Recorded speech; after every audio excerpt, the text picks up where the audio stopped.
In ancient India, a practice known as sati prevailed during the pre-Islamic period.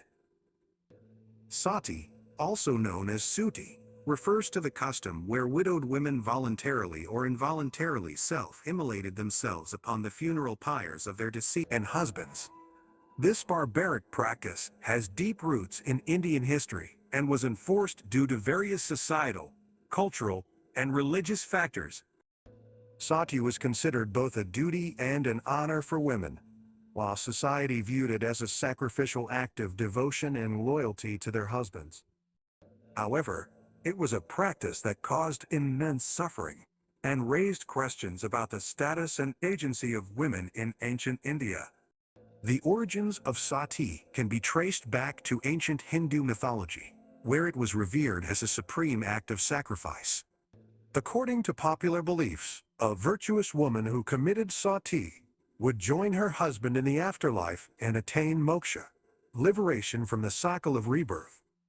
Additionally, it was believed that sati would ensure the family's honor and protect the widow from potential harm or mistreatment. These deep-seated beliefs ingrained in religious texts and cultural practices contributed to the acceptance and perpetuation of sati in Indian society.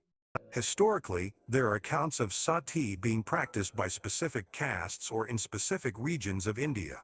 Although there is no concrete evidence to determine when sati originated, it was prevalent in ancient India and continued to persist until its eventual abolition during the British colonial rule. The custom was more prevalent among higher castes, where it was seen as a symbol of their nobility and purity. The lower castes, however, did not always embrace sati with the same fervor, as they faced different socio-economic realities and were often excluded from participating in such customs. The justification behind sati was multifaceted.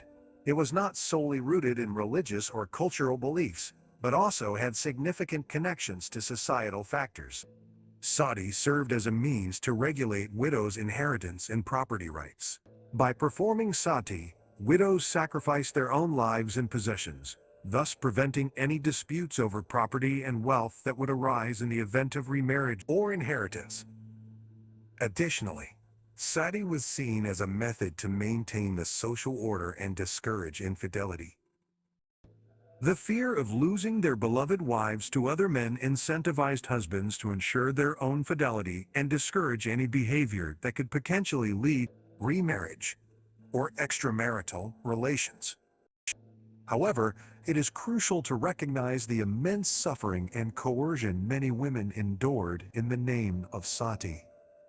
While some widows may have voluntarily embraced sati as a path to salvation, countless others were forced into this act against their will.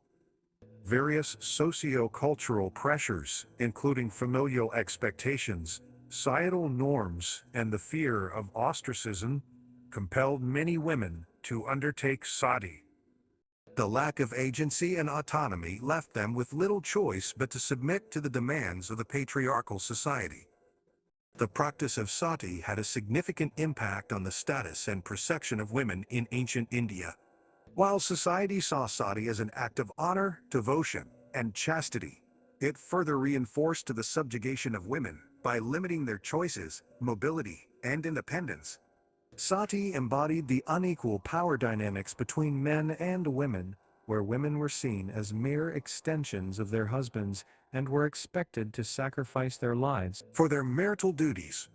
It perpetuated the notion that a woman's worth was tied to her relation to a man, denying her individual identity and autonomy. The practice of sati eventually faced resistance and condemnation from various quarters. Reform movements, such as the Brahmo Samaj, led by social reformers like Raja Ram Mohan Roy, actively campaigned against sati and advocated for its abolition. British colonial authorities played a pivotal role in disrupting the practice by passing legislation against sati. The Bengal Sati Regulation of 1829 was a significant milestone in the eradication of sati, making it illegal in British-controlled territories. The regulation aimed to protect women's rights and ensure their safety by criminalizing those who forced women into sati, or abetted such acts. In conclusion, the practice of sati in ancient India during the pre-Islamic period was a cruel custom that subjugated women and denied them agency. While rooted in religious beliefs and cultural norms, sati perpetuated gender inequality, limited women's choices, and inflicted immense suffering. However, the resistance against sati led to its eventual abolition and marked an important milestone in the fight for women's rights. Understanding the historical context of sati helps us reflect upon the progress made in challenging oppressive customs and striving for a more equal society.